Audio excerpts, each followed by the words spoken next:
নাহলে আজকে বাংলাদেশের মধ্যে আপনি দেখছেন 53 বছর পর্যন্ত যারা দেশ পরিচালনা করলো কি অন্যায়ের মাধ্যমে দেশ চালাইল, লক্ষ লক্ষ মানুষকে মিথ্যা কেসের মাধ্যমে তাদের সংসার বিলীন করলো। আমি আপনাদের সামনে কথা বলতেছি, আমাকেও তো জেলে যাইতে হয়েছিল, কথা বলেন না কেন? আমার ভাই ছোট মুফতি ফয়জুল করিম, তাকে তো জেলে যাইতে হয়েছিল। সৈয়দ ইসহাক মোহাম্মদ আবুল খার, তাকেও তো জেলে যাইতে হয়েছিল। আমাদের 5 ভাইকে এই চরমনাই ঘটনা বিশ্বের হাট, সেখানে আমাদের বিরুদ্ধে কেস দিয়েছে এই বরিশালের নেতারা, চরমনের নেতারা, বিএনপি। তখন ক্ষমতায় কারা? বিএনপি। তখন আমাদের বিরুদ্ধে কেস দিয়েছে যে বিএনপির এক নেতার পকেট থেকে আমি নাকি 5,000 টাকা ছিনতাই করে নিছি। কেসের কয়েকটা গ্রাউন্ডের ভিতরে এই একটা পয়েন্ট যে তার পকেট থেকে কত টাকা নিছি। এই যে বিশ্বের বাজারের ঘটনা, তখন আমি আসলাম বাড়ি, আমার চোখে অসুখ, কথা বলছেন, চাইতেও আমার কষ্ট হয়। তখন আমাকে কেস দিল, ফয়জমা একে দিল, আবুল খার একে দিল, জিএমএ একে দিল, এবার মুসাদ্দিবুল আল মাদানি কে দিল, 5 ভাই। আচ্ছা বলেন তো, এক বাপের 5টা সন্তান যদি জেলে যায় তখন এই বাপের অবস্থা কি? সেই মায়ের কলিজাটা কি করে? এই কেসের গ্রাউন্ডের উপরে এই বরিশাল আদালত, ম্যাজিস্ট্রেট কোর্ট আমাদের বিরুদ্ধে 5 বছর সাজা দিয়ে দিয়েছে ঘোষণা। 5 বছর সাজা রায় এই বরিশাল ম্যাজিস্ট্রেট। এখন বলেন তো কোন দেশে বসবাস করেন? কি বিচার আছে? আর একটু আসতে কন, আছে? হ্যাঁ, আচ্ছা, শেষ পর্যন্ত তো আমাদের বেল ক্যান্সেল, গেলাম জেলে। জেলে যাওয়ার পরে তো ওই মোটা রুটি আর ওই ডাইল তো খাইছি, কথা বলছে। ফজমেও গেল জেলে, আবুল খার হুজুরও গেল জেলে। এখন ওদিকে আমার আল্লাহর কুতুব আব্বাজান তো বোঝেন তো তার কলিজাটা কেমন করে। হ্যাঁ, খালি আফসোস করে, শব্দ ছাইড়ে দিয়া। আল্লাহর কুতুব বলেন দেখতেও যায় নাই, জেলে দেখতেও যায় নাই। বলছেন মালিক তোমার উপর সফর্দ করে দিলাম, বাস মালিকের সঙ্গে দিয়ে দেয় সফর্দ করিয়া। শেষ পর্যন্ত বরিশাল আদালত 5 বছর দিল সাজা। আমরা করলাম হাইকোর্ট, হাইকোর্টে আমাদের পক্ষে দিল রায়। তখন বিএনপি ক্ষমতায়, সঙ্গে সঙ্গে ওই রায় ভ্যাকেট করাইয়া আবার সিঙ্গেল বেঞ্চ বসাইছে সুপ্রিম কোর্ট, একজন বিচারক। আবার আমাদের 5 বছর সাজা বহাল, মানে আবার আমরা 5 বছরের সাজা প্রাপ্ত আসামি। এখন আমাদের কোর্ট আছে সুপ্রিম কোর্ট, ফুল বেঞ্চ, এছাড়া কোনো কোর্টও নাই। কিন্তু দেখেন বয়টা কোন জায়গায়, যেই বিচারক একজন আমাদের বিরুদ্ধে 5 বছর সাজা কি জারি রাখছে, সেই বিচারক কয়েকদিনের ব্যবধানে প্রধান বিচারপতি হয়ে গেছে। এখন আমরা যদি আপিল করি তাহলে করা লাগে তার কাছে। তবে আল্লাহ খাস মেহরবানি যে 5 জন বিচারক তো বসে, তখন আলোচনার পরে আল্লাহ সেই কোর্ট থেকে আমাদেরকে খালাস দিচ্ছে। এখন বলেন এই বিএনপি, আওয়ামী লীগ, এই জাতীয় পার্টি যাই বলেন, এগুলো করছে কি? বৈশে বৈশা এই মানুষগুলোকে জেলে দিয়ে জীবন শেষ করছে। এই দেশের টাকাগুলো বিদেশে পাচার করছে। এখনো চরমনাইতে কিছু আছে, এরাও এখনো এই বিএনপি করে, কথা ঠিক না? ঠিক, ওদের তো ঘৃণাই নাই। আর আমরা তো চরমনাই সন্তান মাটি, আমাদের কোনো মিথ্যা কেসের মাধ্যমে জেলে নিল। তাই তোরা যদি ঠিক মানুষ হও তাহলে সেই মিথ্যকদের, জালেমদের সহযোগিতা তোরা কিভাবে করো? কথা ঠিক না বা ঠিক? তবে একটা কথা আছে, আবু জাহেল তো আল্লাহর হাবিবের কথা কয় না, চাচা না? ও আবু জাহেল মার্কা ছিল, এখনো থাকবে, কিয়ামত পর্যন্ত আছে। তবে আমরা তো চাবো আবু জাহেল মার্কা একটাও না থাকুক। কি জোরে বলে, কথা ঠিক হবে? ও থাকবে, কথা ঠিক না? তাই যেই কথা বলতে চাইছিলাম, এই পথে নামার পরে বিপদে শেষ আছে? হ্যাঁ, জানের ভয়, কথা কয় না? কেসের ভয়, মাইরের ভয়, আল্লাহর কত ফজল করি রহমাতুল্লাহ আলাই এক শ্রেণী বর্তমানে আলেম নামেও বাইরেছে, এরা আমাদেরকে বলে আমরা নাকি আওয়ামী লীগের দালালি করছি। নাউযুবিল্লাহি মিন যালিক। এরকম ফাগরি ফেউডা বাইন দিয়া এরকম খারার উপরে মিথ্যা কথা। ও আলেম তো দূরের কথা, ও তো মুসলমানই হইতে পারে না। আলেম তো দূরের কথা। তাই যেই কথা বলতে চাইছিলাম, শোনেন, দেখেন, এই মুসলমান কি মিথ্যা কথা বলতে পারে? হ্যাঁ, মোল্লা জিউর রহমতুল্লাহ ইয়ালের কথা শোনেন নাই? কি শুনছেন? যাই বলতেছে, হজরত আপনি তো আপনার স্ত্রী বিধবা হয়ে গেছে, আপনার স্ত্রী বিধবা। শূন্য এমন কান্না শুরু করছে, আল্লাহ এখন বেচারির হবে কি? স্ত্রী বিধবা, এখন বেচারির কি হবে? এখন বসে বসে কান্দে আফসোস করে। এখন একজন বলতেছে, হুজুর আপনি কাঁদতেছেন কেন? কারণ আমার স্ত্রী বিধবা হয়ে গেছে, এখন আমার স্ত্রীর কি উপায় হবে? এই আফসোসে কান্দি। বলে, হুজুর আপনি থাকতে আপনার স্ত্রী বিধবা হয় কেমনে? ইন্নালিল্লাহ, তাও তো ঠিক কইছো, আসলে তো আমি আছি, তাহলে আমার স্ত্রী বিধবা হয় কেমন? এখন হুজুর বলতেছে, আমাকে যে কথাটা বলছে সে কি মুসলমান না? আল্লাহু আকবার। যেই কথাটা বলছে সে কি মুসলমান না? দেখেন, নিজের খেয়াল নাই যে আমি স্বামী, আমার স্ত্রী বিধবা হয় কেমনে?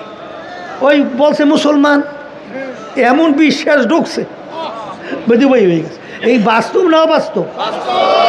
একই বুঝান যায়, এক কইলে কেউ বিশ্বাস করে, কিন্তু বাস্তব তো ঘটনা এইটাই। কি হইল ঘটনা?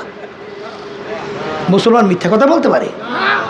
আর আলেম লকব লাগাইয়া পাগড়ি ফোটটা বন্ধ দিল, এই ফের খারার উপরে মনে হয় রাত্রের দিন বানাইয়া, দিনের রাত্র বানাইয়া সাত চলিবা, এরকম মিথ্যা কথা বলা আল্লাহর উপরে সবর্দ করে দিলাম, আল্লাহর কাছে সবর্দ করে দিলাম, আল্লাহর কাছে সবর্দ করে দিলাম। কারণ কি জানেন? শোনেন, কে কি বলবে তা জানি না, এই মিশন দিনের মিশন, এই মিশন হকের মিশন। তাই তুমি মিশনকে বিতর্কিত করবা?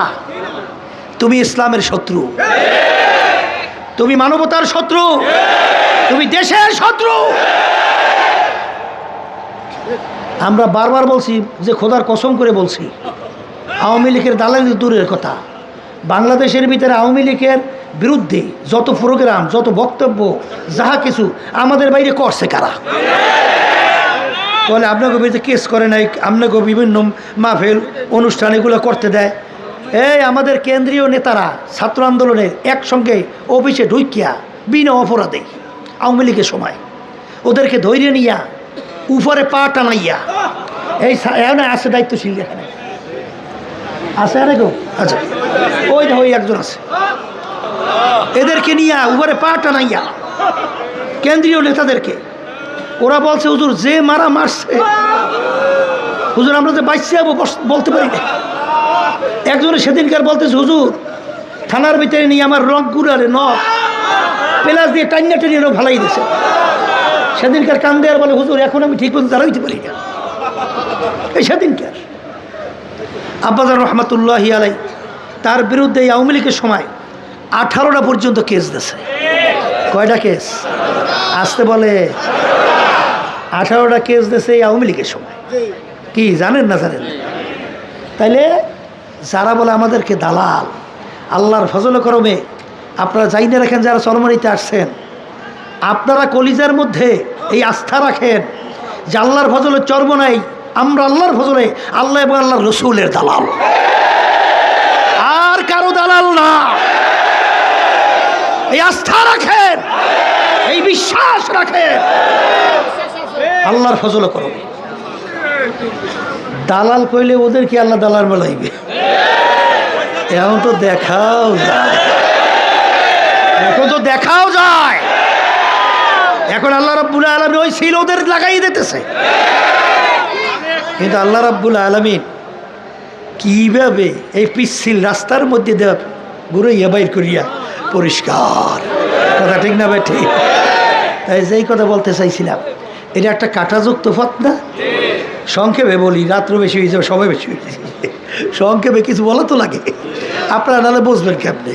শোনেন, এই যে এই কিছুদিন আগে 5ই আগস্ট জুলাইয়ের কিছুদিন আগে বিএনপির সঙ্গে আমাদের অনেক খাতিরই না?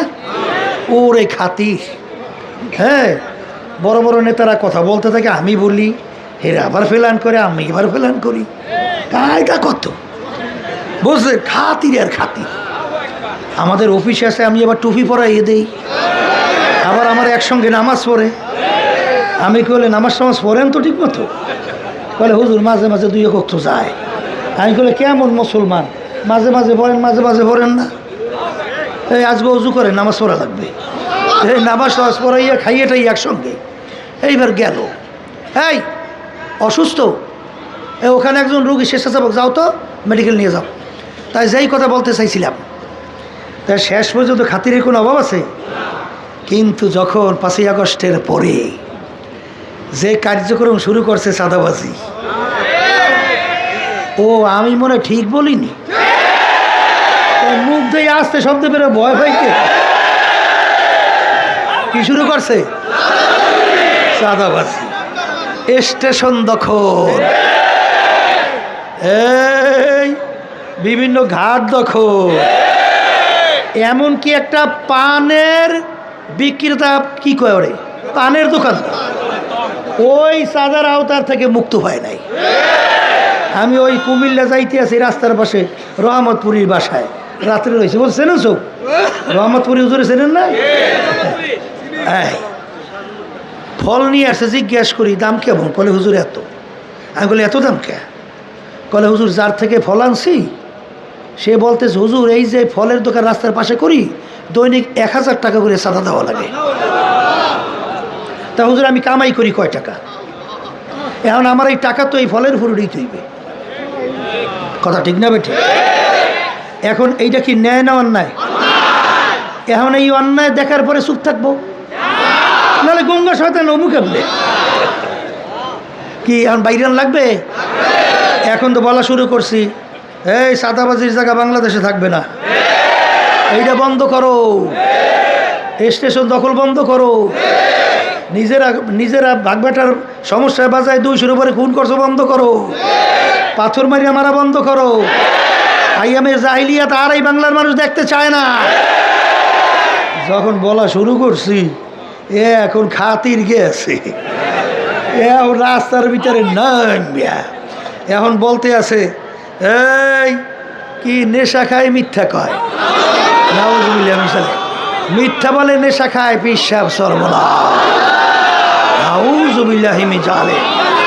আবার কত ডঙ্করিয়া কয়, মিথ্যা বলে নেশা খায়, পিসাব সর্বনাশ, নাউজুবিল্লাহি মিন যালিক। আবার ওদের নেতারা ঘোষণা দেয়, পিসাব চরমনাইকে যেখানে পাইবে সেখানে সাইজ করবা, মানে মারিয়ে ফেলাও। বলছে না বলে নাই? এখন খাতির জমছে না? কি কথা কন না? না গেছে। কারণ কি? কারণ বোঝেন নাই? আল্লাহ রাসূল সাল্লাল্লাহু আলাইহি ওয়াসাল্লামকে এই আবু জাহাল মার্কারা স্বর্ণের চামিজ দিয়ে মুখে পালছে। আবু জাহাল বলছিল, এই ভাতিজা লালন পালন খুব ভালো কইরা, যত সহকারে কইর আমাদের বংশের জন্য গৌরব হবে। কিন্তু যখন আল্লাহ রাসূল সাল্লাল্লাহু আলাইহি ওয়াসাল্লাম ওদের অন্যায়ের বিরুদ্ধে জ্যান্ত মেয়ে সন্তানটাকে গর্তের ভিতরে ফেলাইয়ে চাপা মাটি দিয়ে মেরে ফেলায়, বংশক্রমে খুন, মিথ্যা জুলুম, এরপর শিরক, মূর্তি পূজা। আল্লাহ নবী যখন বলা শুরু করলো, এখন স্বর্ণের চামিজ তো দূরের কথা, এখন রাস্তার ভিতরে গর্ত খুঁজছে। কোন গর্ত বুঝেন তো? আল্লাহর হাবিবের ঘর আর আবু জাহিলের ঘর বেশি দূরে না, গেছেন না যারা হজে? আবু জাহিলের ঘরে ওখানে বানাইছে পায়খানা, প্রসবখানা, আল্লাহ হাবিবের ঘরে ওই জায়গায় বানাইছে কেতাবখানা, বিভিন্ন কেতাব না, মাঝখানে দূরত্ব বেশি না, ওর ভিতরে গর্ত করছে আবু জাহিলিয়া, এবং উপরে প্রলোভন দিছে এবং পাঠাই দিয়েছে, যাইয়ে বলো যে তোমার চাচা অসুস্থ, তোমাকে একটু দেখতে মন চায়, একটু দেখতে চায়। তাই রহমাতুল্লিল আলামিন দয়ার সাগর যখন শুনছে চাচা অসুস্থ কি করবে, আল্লাহ নবী সাল্লাল্লাহু আলাইহি ওয়াসাল্লাম নামে রওনা করছে। যেই গর্তে পা দেবে জিবরাইল আলাইহিস সালাতু ওয়াস সালাম পিছন দিয়া আল্লাহ রসুল দাঁড়া, আর সামনে পা দেওয়া যাইবে না, আবার ব্রেক ঘোরের ওদিকে যাওয়া যাইবে না। এখন আবু জাহিল ফাঁক দিয়ে চাইয়ে দিয়েছে, যেই দেখে আবার ঘুরিয়ে যাওয়া ধরছে, ও নামছে লাভ দিয়া ধরবে, আইসে নিজেই গর্তের মধ্যে পড়ছে। কথা বুঝছে? এখন গর্তের থেকে তো আর উঠতে পারে না। কলে আমাকে যদি গর্তেতে উঠাইতে চাও আমার ভাতিজাকে আনো, গতি নাই। আল্লাহ সাল্লাল্লাহু আলাইহি ওয়াসাল্লাম আইসা কেমন দয়ার সাগর আবার সেই গর্তের ভিতর থেকে উঠায়। এখন কি শত্রু না মিত্র? কথা কয় না? কি করছিলি কি আল্লাহ রাসূল সাল্লাল্লাহু আলাইহি ওয়াসাল্লাম? ওদের অন্যায়ের বিরুদ্ধে, জুলুমের বিরুদ্ধে, মিথ্যার বিরুদ্ধে, খুনের বিরুদ্ধে যখন নাকি আল্লাহর হাবিব সত্য কথা বলছেন, হক বলছেন, এক আল্লাহর ঈমান আনার দাওয়াত দিয়েছেন, তখন বন্ধুত্বের পরিবর্তে শত্রু। তা আল্লাহর কুতুব চিন্তা করছেন যে এই পথ তো পিছিল, এই পথে নামলে তো বিপদের শেষ নাই, এমনকি ঘরে স্ত্রী বেকায়দা হয়ে যেতে পারে। কথা ঠিক না? আত্মীয় স্বজন উল্টো হয়ে যাইতে পারে। কিন্তু আল্লাহর কুতুব বলছেন যে আমি পুরা মুসলমান খাঁটি হইয়া কবরে যাইতে চাই। দিনের কোনো একটা অংশ আমি বাদ দিয়ে কবরে যাব, আল্লাহকে জবাব দেবো কি? এই জন্য এই পিচ্ছিল কাঁটাযুক্ত পথ আল্লাহর কুতুব বাইসে এই পথে হাঁটা শুরু করছে। কথা ঠিক না? হাঁটতে যাইয়া কেস, হাঁটতে যাইয়া সেই বগুড়ায় শেরপুরে তার গাড়ির উপরে আঘাত কইরা আল্লাহর কুতুবের গাড়ি কাজ পর্যন্ত ভেঙে ফেলাইছে। কি বগুড়ার মানুষ শেরপুরে আছেন তো দুই একজন, ওই দেন বুঝলেন তো ঘটনা। এই এরপরে হুজুরদের কাছে এসে দোয়া চাইবে, এখন দেন না কত হুজুরের কাছে যায় না, কত কয়টা দেয়। আবার একটা টুপি মাথার ভিতরে গাড়িয়া, এ এখন বিরাট আলেম হইয়া এইবার হুজুর দরবার দরবার দৌড়ে না, আসতে কয় দেয়। এই দৌড়ে না, দৌড়ে না, দৌড়ে বিভিন্ন খায় দেয়, সুযোগ নেওয়ার জন্য চেষ্টা করে না, করে তো, কিন্তু সর্বনাই ডরের সে ডুবাইবে না। কথা বলছে? এই তাইলে আমার তো জন্য সমস্যা না, কথা কয় না কা? হ্যাঁ, আল্লাহর কুতুব বলছিলেন এগুলো শুনাইয়া দেয় ইমান মজবুতের জন্যে। তখন প্রেসিডেন্ট জিয়াউর রহমান আব্বাজান যখন বটগাছ পক্ষে হাফিজুর রহমানের পক্ষে নাম ছিল, কথা বোঝেন নাই, তখন আমাদের ফুফাজান প্রিন্সিপাল ছিল মাদ্রাসার, তাকে খবর দিয়ে নিয়ে বলছিল আপনার শালাকে থামান, যদি না থামান তাহলে মাদ্রাসা বন্ধ করে দেবো, অমুক করবো সমুক করবো। এখন ফুফাজান তো ভয়তে অস্থির, তরিকার কাজ বন্ধ করে দেবে, মাদ্রাসা বন্ধ করে দেবে, তার কেমন হইবে? এখন যার ফুফাজান এসে বলছেন, আব্বাজান একটু ঝিমতরি বলতেছেন যে দুলামিয়া না, দুলামিয়া না, কি জানি, দুলাভাই, দুলাভাই কেন আব্বার বড় ছিল, এই দুলাভাই, আচ্ছা আমি একটা কথা বলি, হাফিজুর পক্ষে যে নামছি এটা কি আল্লাহ এবং আল্লাহ রসুলের রাজি খুশির জন্য, দিনের জন্য নামছি না অন্য কোনো কারণে? বলে না, দিনের জন্যে, আল্লাহ এবং রাজি খুশির জন্যে। আর তরিকার কাজ করি কার খুশির জন্য? আল্লাহ। মাদ্রাসা আল্লাহ। কলে যদি দিনের কাজে করতে যাইয়া যদি মাদ্রাসা বন্ধ হয়, দিনের কাজ বন্ধ মানে তরিকা বন্ধ হয়, আমি কি করব?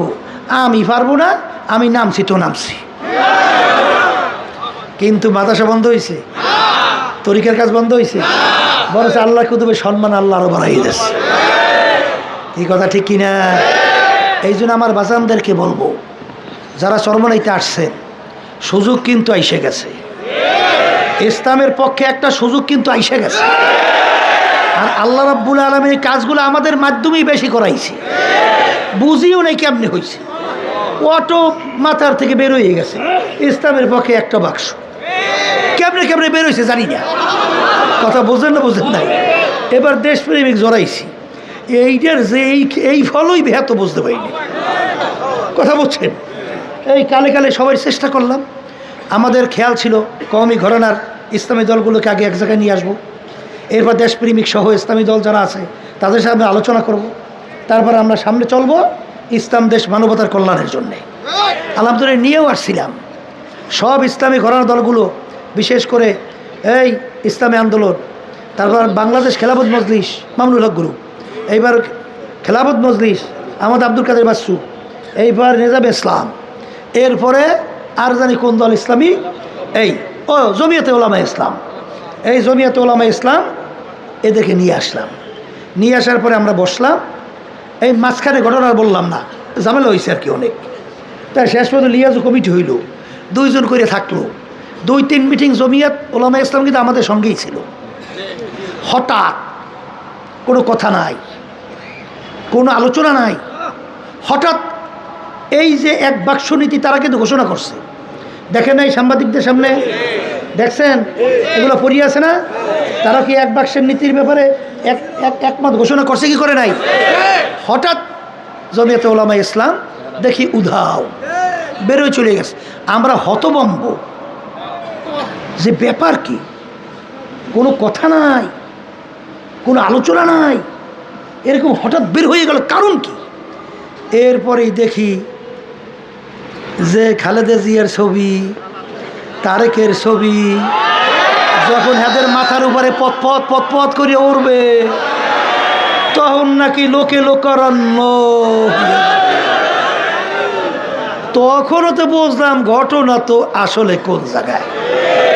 এখন বুঝছি, কারণ ওই বিএনপির এক বড় নেতা, নাম বলবো না, সে বড় এক নেতার কাছে বলতেছিল এবার কিছু হুজুর কিনবো,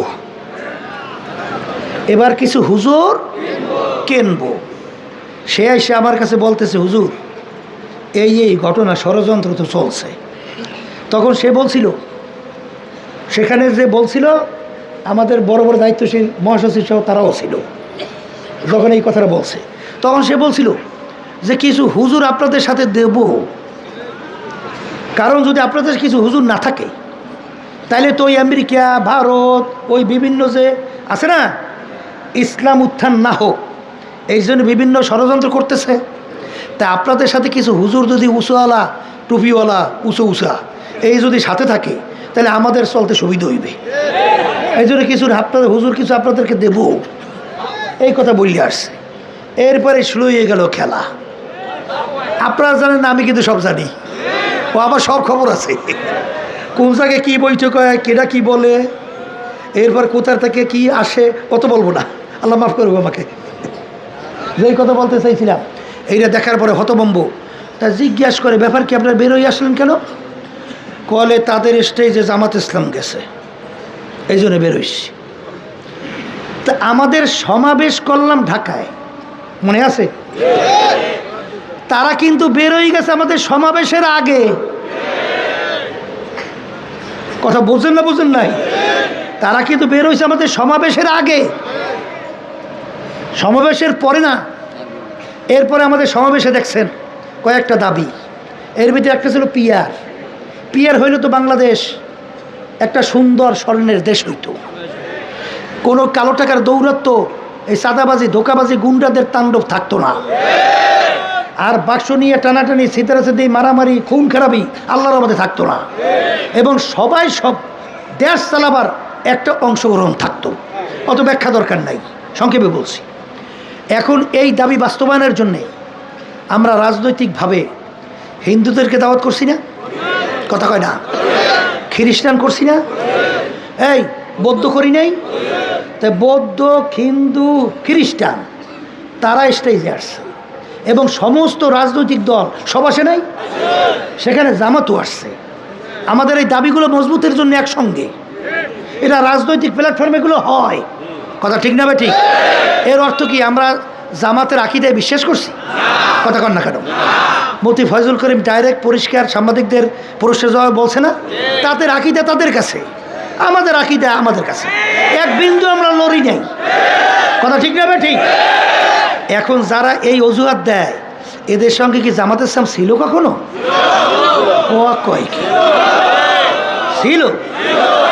একদিন, 1-2 দিন, হ্যাঁ, কতদিন? এই যুগ যুগ, কথা বোঝেন নাই? এই তখন, হ্যাঁ, আর হের দরকার নেই। এইবার এরা যে জামাতের সাথে কিভাবে আলোচনা কইরা, মাপ চাইয়া, এইবার ভাই ভাই ধানের শেষে ভোট চাই, এগুলো সব তো বাইরেই আছে। তাই তোমাদের মুখে এই কথা সাজে?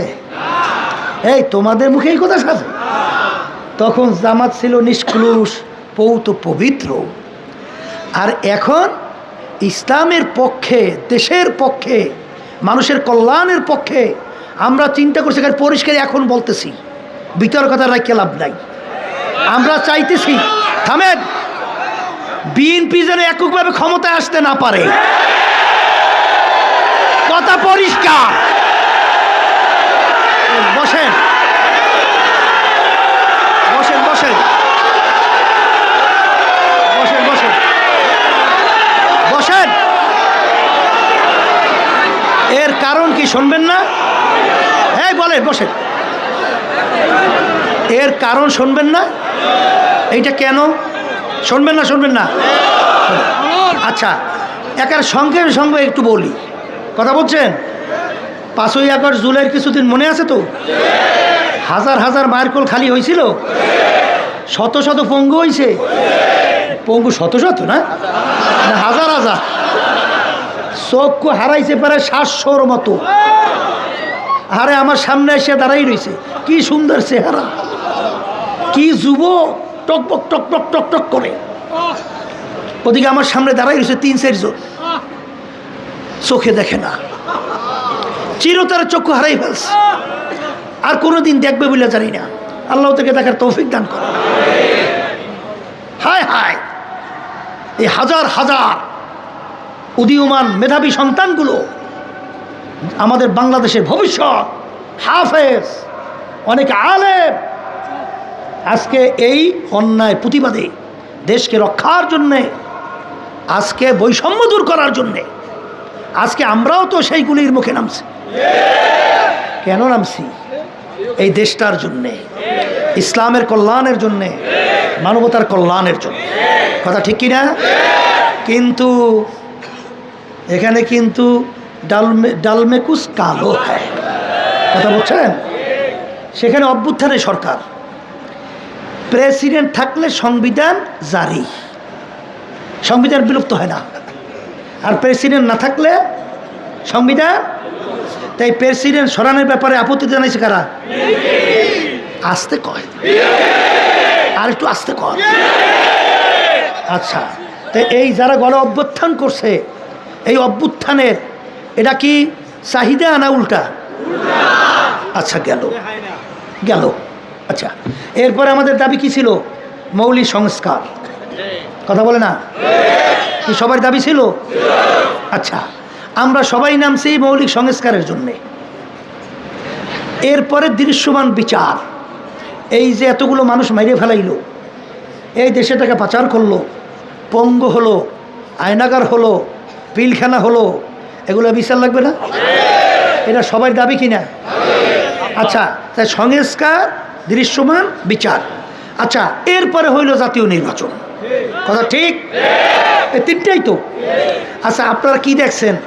সংস্কার এবং দৃশ্যমান বিচারের চেয়ে জাতীয় নির্বাচনের অগ্রাধিকার দেশে কারা? আমি কিন্তু বিএনপির নাম বলি নাই, আমি কিন্তু বলি নাই। আমার আবার গালি শুরু করবে। আমি কিন্তু বলি নাই। কারা কারা? আচ্ছা আচ্ছা, এখন বলেন, এই বিচারটা দৃশ্যমান না হোক, মৌলিক সংস্কার না হোক, আওয়ামী লীগ আবার ফিরিয়ে আসুক, এইটা চায় কারা? এইটা ভারত চায়। ভারত কারা চায়? আবার জোরে বলেন। এখন আল্লাহ মাফ করুক, দিলের খবর তো আর জানি না, তবে তাদের কথার সাথে কাজের সাথে, ভারতের কথার সাথে কাজের সাথে কেমন জানি একটু মেলতে চায়। আমাকে সন্দেহ বাড়ছে। আল্লাহ মাফ করুক, এরকম না হোক, এটা চাই। কিন্তু ব্যাপারটা কেমন যেন একটু সন্দেহ হয়, একটু সন্দেহ হয়। কথা বলছেন? ওই যে বলছি, বিএনপি একভাবে ক্ষমতায় যেন না আসে। যখন আওয়ামী লীগ তাদের কার্যক্রম বিচার না হওয়া পর্যন্ত নিষিদ্ধ, এই জন্য রাজপথে আমরা নামছি। এইটার বিরোধিতা করছে কারা? তামসারা দেখেন, তামসারা দেখেন কারা? আচ্ছা, তাইলে দেশের যে মৌলিক পরিবর্তনগুলো সংস্কারগুলো দরকার, এগুলো সব বাধা দেখতেছি বাংলাদেশের ভিতরে কয়েকবার দেশ চালাইছে। কথা ঠিক কিনা? এখন আমাদের ভয় হয়। গ্রামে একটা কথা আছে, চুন খাইয়া মুখ পড়ছে, চুন খাইয়া মুখ পড়ছে। চুনের রং কি? দধি নিয়ে আসছে। দধি তো শরীরের জন্য ভালো, কিন্তু এখন ও তো দধি উছরে না, চুন উছরে না। যখন ওই দধি দেখছে, ও তো হঠাৎ আশঙ্কা হয়ে উঠছে, সর্বনাশ, খাওয়া যাবে না, আমার মুখ পুড়িয়ে গেছে, সরাও। কিন্তু ওটা তো চুন না, দই। তা এখন এদের এই কার্যক্রম ওই জুলাই, ওই 5ই আগস্ট, ওই নজরে দেখলেই আমরা স্যাপড়া খাইয়ে উঠি। আমরা যখন রাস্তায়, তখন দেখি আশরাফুল মাখলুকাত মানুষ, তাদের মগজগুলো বাইরেই পড়ে আছে, মানুষগুলো পাখির মতো রাস্তায় পড়ে রয়েছে। তখনও মায়ের কান্না বন্ধ হয় নাই। জোরে জোরে চিল্লাই চিল্লাই বলে, আমার সন্তান আজকে কয়েকদিন পর্যন্ত আমাকে মা বলে ডাক দেয় না। আজকে সেই আবু সাঈদের সেই 2 হাত প্রসারিত করে দেশের জন্য গুলি পাখির মতো লাগার পরে আস্তে রাস্তায় লুটে গেল, আমাদের দৃশ্য এখনো যায় না। আর সেই অবস্থায় এককভাবে যদি আবার বিএনপি ক্ষমতায় আসে, তাইলে আল্লাহ মাফ করুক জানি না, আল্লাহ মাফ করুক জানি না, আল্লাহ না ঘটাও, তাহলে বাইপাস রোড আবার কিন্তু সেই ভারত ঢুকবে, আবার কিন্তু সেই আওয়ামী লীগ সহ সব। আওয়ামী লীগ খারাপ না, আওয়ামী লীগের ভিতরে অনেক দেশ প্রেমিক মনে করিয়া হয়তো বা দল করে, সব তো আর খুন খারাপের সাথে জড়িত না। কথা ঠিক না? ঠিক। ওই কিন্তু দুষ্কৃতিকারী আবার ঢুকবে, আবার সেই চাঁদাবাজদের দৌড়তে বেড়ে যাবে, আবার মায়ের কোন সন্তান হারা পরিবেশ হবে, আবার আমাদের দেশ গোলামের জিঞ্জিরের মধ্যে আবদ্ধ হবে, আবার আমাদের এই দেশের টাকা বিদেশে পাচার হবে। কথা ঠিক না বেটি? বসেন।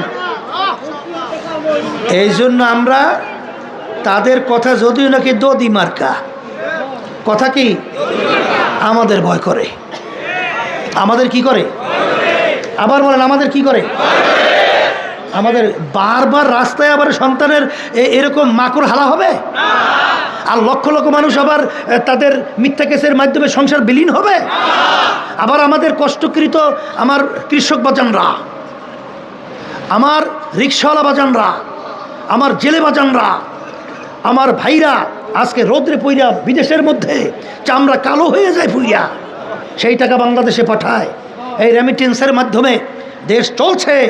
আর ওরা এলেট পার্সন নাম দিয়া ওরা সেই চেয়ারে বসে আমাদের দেশের টাকা বিদেশে পাচার করে, বেগমপাড়া তৈরি করে 620টার মতো বাড়ি বানায়।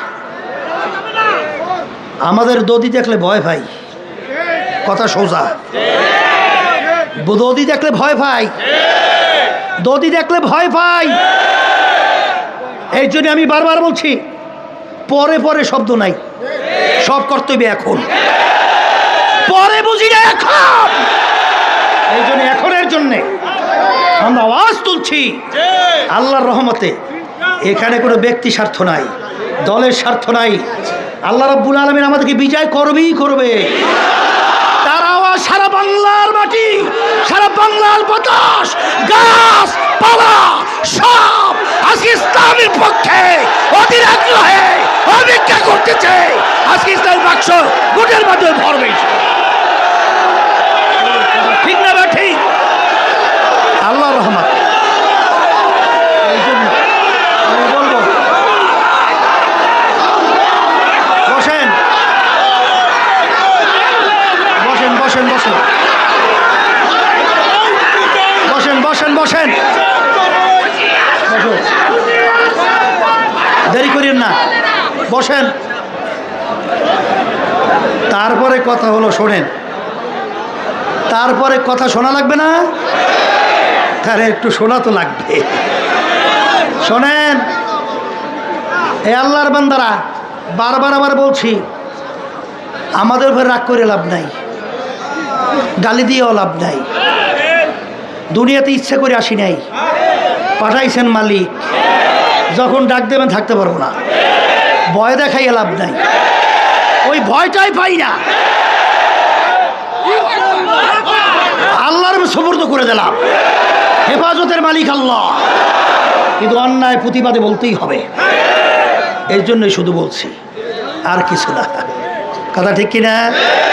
এই জন্য আমার বাজানদেরকে বলবো, পর্দা আলে মা বোনদেরকে বলতেছি, শোনেন, আমাদের কথা বলা কে মানবেন তা জানি না, কার হেদায়েত নসিব আছে আল্লাহ ভালো জানে, কে দেশে ইসলামের এবং মানবতার কল্যাণে কে কাজ করবে। তবে আপনাদেরকে একটু অনুরোধ করে রাখি, আমি আমাকে করব, আমরা যেন আর চাঁদাবাজদের সহযোগী না হই, আমরা যেন আর খুনিদের সহযোগী না হই, আমরা যেন আর মিথ্যাবাজদের সহযোগী না হই, আমরা যেন আর যারা নাকি দেশে বসে অন্য দেশের দালালি করে আমরা যেন দালালদের সহযোগী না হই, আমাদের দেশের টাকা যারা বিদেশে পাচার করে এদের যেন আমরা সহযোগী না হই, এবং আমার ভাইরা, আমার পর্দা আলে মা বোনেরা, ওরাও যেন এই গুন্ডাদের, এই চালাবাজদের, এই জালেমদের সহযোগী না হয়।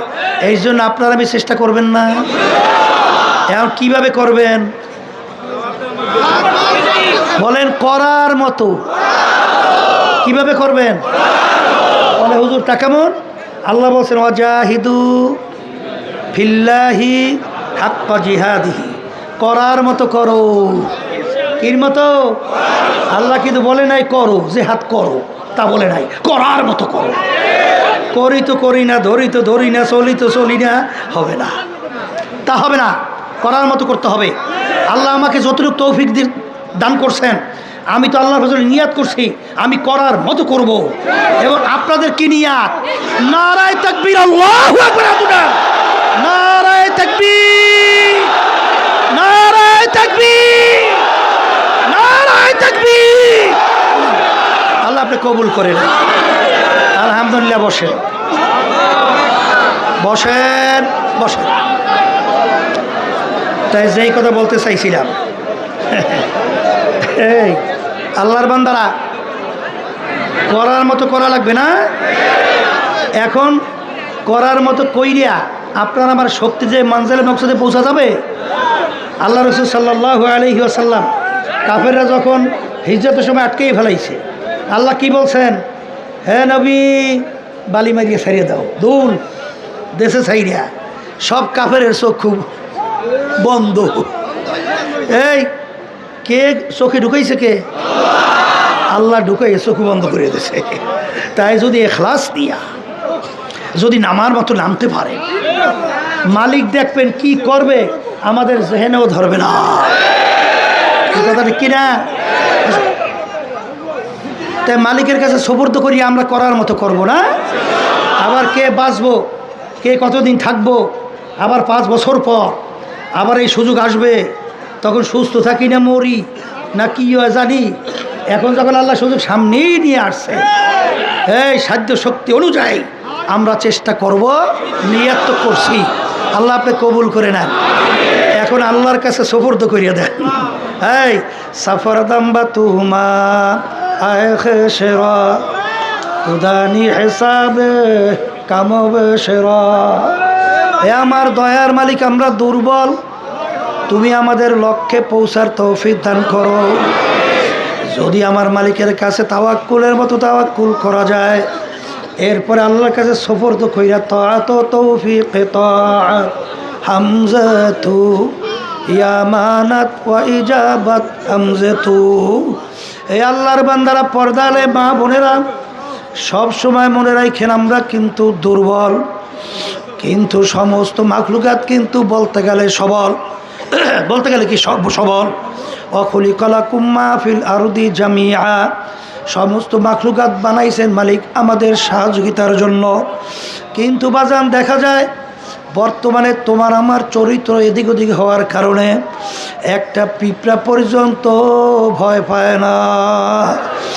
এক আল্লাহর ওলি বাঘের পিঠে সওয়ার, বিষাক্ত সাপ হাতে, আরে যখন লোকালয়ের ভিতরে ঢুকলো, লোকেরা সাপ বাঘ দেইকে ভয়তে পালায়, তখন আল্লাহর ওলি ডাক দিয়া বলেন, হে আল্লাহর বান্দারা, তোমরা বাঘ সাপ দেইকে ভয় পাও, শোনো শোনো, যে আল্লাহর বান্দা বান্দি আল্লাহকে ভয় করে, সমস্ত মাখলুকাত তাকে ভয় করে। আমার দাদাজানের কথা শুনছিলাম, দাদাজান বলতেছে, ওরে মানুষ, তোমরা আমাদের কথা শুনতে চাও না। একটা গরুকে বলল, গরু কথা শোনে। দাদাজান দূরে একটা গরু বান্দা ডাক দেয়, গরু আসো। গরুর রশি ছিঁড়া দাদাজানের সামনে হাজির।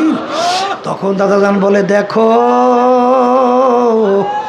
গরু পর্যন্ত কথা শোনে। এই জন্য আমার বাজানদেরকে বলবো, পর্দারে মা বোনদেরকে বলবো, বাজান আমার মালিক তো কিয়ামতের ময়দানে বান্দাবান্দিকে মাফ করার জন্য ওসিলা তালাশ করতে থাকবে। আমাদের আমলে ত্রুটি কোনো শেষ নাই। আমলের দিকে তাকাইলে জাহান্নামের বেরি তো লাগেই রয়েছে, জাহান্নামের শিকলের বেরি তো লাগবে। কিন্তু আমার মালিক তো মাফ করার জন্য ওসিলা তালাশ করবে।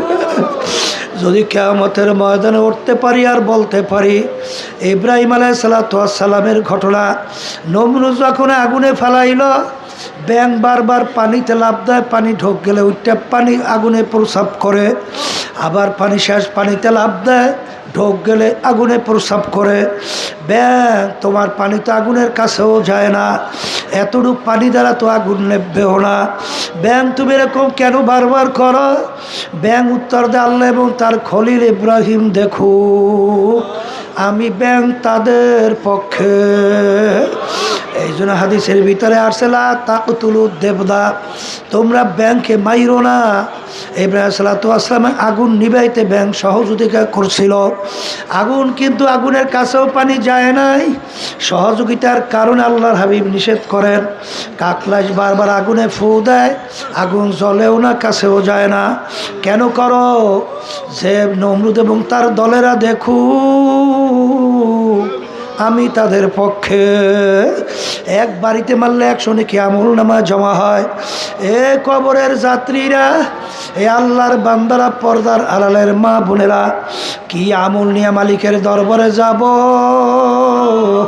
ত্রুটির কোনো শেষ নাই। তবে যদি এইটা নিয়ে যেতে পারি, মালিক যখন জিজ্ঞাসা করবো, রেজাউল করিম কি নিয়ে আসছো, আব্দুল করিম কি নিয়ে আসছো, রহিমা খাতুন কি নিয়ে আসছো, যদি বলতে পারে মালিক কি আনছি তা বুঝি না, তবে আমি তোমার পক্ষের লোক। এতটুকু যদি বলতে পারি, মালিক তোমার পক্ষের লোক, পক্ষের লোককে কেউ বিপদে ফেলায় না। তোমার আমার গুনার কোনো শেষ নাই। মালিকের রহমতের দরিয়া জোশ মারবে, আমার মালিক ডাক দেবে, পক্ষের লোক, আমার দরের লোক, আসো আসো আসো, তোমাদেরকে আমি বিপদে ফেলাবো না, তোমাদেরকে চিরস্থায়ী শান্তির জায়গা বেহেশতে মেহমান খানায় যাও জায়গা দিয়া দিলাম। বাজান এই জন্যই তো যত কিছু চিল্লাচিল্লি দৌড়াদৌড়ি। এ আল্লাহর বান্দারা, পর্দালের মা বোনেরা, আল্লাহর কুতুব চিল্লাইয়া কবরে চইলা গেল। আল্লাহর কুতুব কিন্তু ওই গাদার মতো চিনির বস্তা টানছে, স্বাদ পায় নাই। আমরাও কিন্তু আল্লাহর ফজল করবে ওই চিনির বস্তাটাই নিয়ে যাব, স্বাদ দরকার না। কিয়ামতের ময়দানে যেন বলতে পারি, মালিক তোমার দিনকে রাষ্ট্রীয় পর্যায়ে পৌঁছাবার জন্যে, আল্লাহ জালেমদের থেকে তোমার বান্দাবান্দীদেরকে রক্ষার জন্যে, এ আমার মালিক আমরা চেষ্টা সাধ্য অনুযায়ী করছি। এতটুকু যদি বলতে পারি, আমার মালিক তো রহমানুর রহিম, আমার মালিক তো দয়ার সাগর, আমার মালিক তোমাকে আমাকে বিপদে ফেলাবে না। এই জন্য আমার বাজানদেরকে বলবো, উদখুলু ফিস-সিলমি কাফা, দিনের ভিতরে পুরা ঢোকা লাগবে, দাওয়াত লাগবে, তালিম লাগবে, তাজকিয়া নফস লাগবে, জিহাদও লাগবে। আর বাজান অনেকে আমরা দেখা যায় নিজেদের আপোষের ভিতরে ব্যবহার অনেকের ভালো না। আল্লাহ আমাকে আমাদের সবাইকে মাফ কইরা দেন। বাজান আসলে মুসলমানদের পরিচয় আল্লাহ রাব্বুল আলামিন কোরআনুল কারীমের ভিতরে বলেন, ওয়ায়ুসিরুনা আলা আনফুসিহিম ওয়ালাউ কানা বিহিম খাসাসা। আল্লাহ রাব্বুল আলামিন বলেন মুসলমানদের চরিত্র হলো নিজের স্বার্থের চেয়ে তার অন্য ভাইয়ের স্বার্থের অগ্রাধিকার দেয়। বাজার আমরা যখন আল্লাহর কুতুবের যখন এই রুহানি সন্তানদেরকে দেখতাম, তাদের যে একজন আর একজনের প্রতি কি মায়া,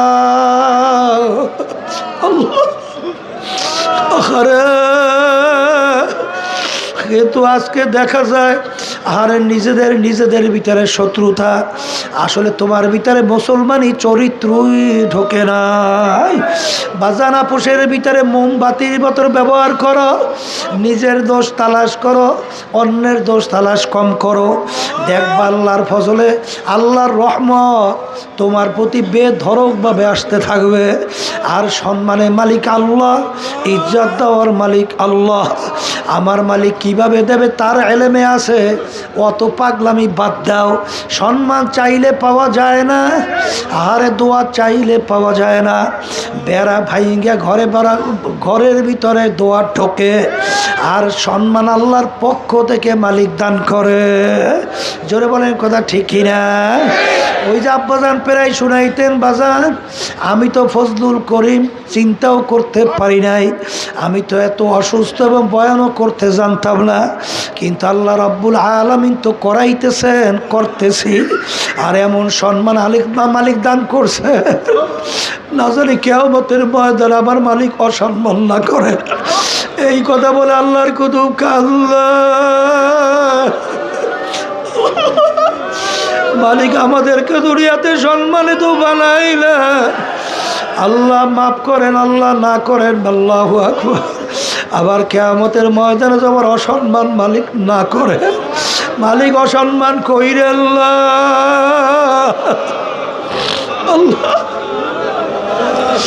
আল্লাহ সব আপনাতে সফর দখল। মালিক পুরা দিনের মধ্যে চলার তৌফিক আপনি দান করে, আপনার মোহাব্বত প্রিয়জনের মোহাব্বত পয়দা করে দেন। আল্লাহ যে আযাব আপনি ঘোষণা করছেন, ওই আযাব এক সেকেন্ডের সহ্য করা আমাদের কারণাই। কারণ আমার মালিক বলবেন যদি ঠিকমতো হুকুম না পালন কইরা যদি উঠি, আমার মালিক বলেন ফাগুল্লুহু, ওদেরকে বান্ধ। ইমাম গজ্জালী রহমাতুল্লাহি আলাইহি লেখেন 10 সূরাতে মানুষ কিয়ামতের ময়দানে উঠবে, কারণ আমার মালিক তার কুদরতি হাতের মাধ্যমে আমাদের চেহারা মোবারক তৈরি করছে। এই চেহারার মানুষ কিভাবে জাহান্নামে দেবে, এই জন্য সূরাত পরিবর্তন ঘটাইয়া যার ভিতরে কুত্তার চরিত্র বেশি থাকবে কুকুরের সূরাতে উঠবে, যার ভিতরে বানরের সূরাত থাকবে তার কিয়ামতের ময়দানে বানরের সূরাতে উঠবে, শুয়ারের সূরাত থাকবে শুয়ারের সূরাতে উঠবে। বাজার আখারে, কারণ এই সূরাতের মানুষ আমার মালিক কিভাবে জাহান্নামে ফালাইবে। আল্লাহ তুমি আমাদেরকে আশরাফুল মাখলুকাত হিসাবে কবুল করো, সেইভাবে কিয়ামতের ময়দানে উঠাইও। ওই আযাব সহ্য করার শক্তি আমাদের নাই। এখন সবাই মালিকের সঙ্গে একটু সম্পর্ক করেন, একটু খেয়াল সহকারে অল্প সময় মাওলার জিকির করেন। যখন লা বইলা মাথা ডান ঘুরাবেন, খেয়াল করবেন আল্লাহ বাদে কেহ মাবুদ নাই। ইল্লাল্লাহ বললে কলবের পরে ধাক্কা দেবে, আমার কলবে আল্লাহই আছে। আল্লাহ আল্লাহ জিকির করবে না কেবল কবরে মাঝখানে ঠালা জায়গা। মালিক তাকাইয়া তাকাইয়া রহমতের নজরে বলতেছেন, বন্দা আমাকে বোলাও খা। এই খেয়ালে আমরা অল্প সময় জিকির করি, লা ইলাহা ইল্লাল্লাহ, লা ইলাহা ইল্লাল্লাহ।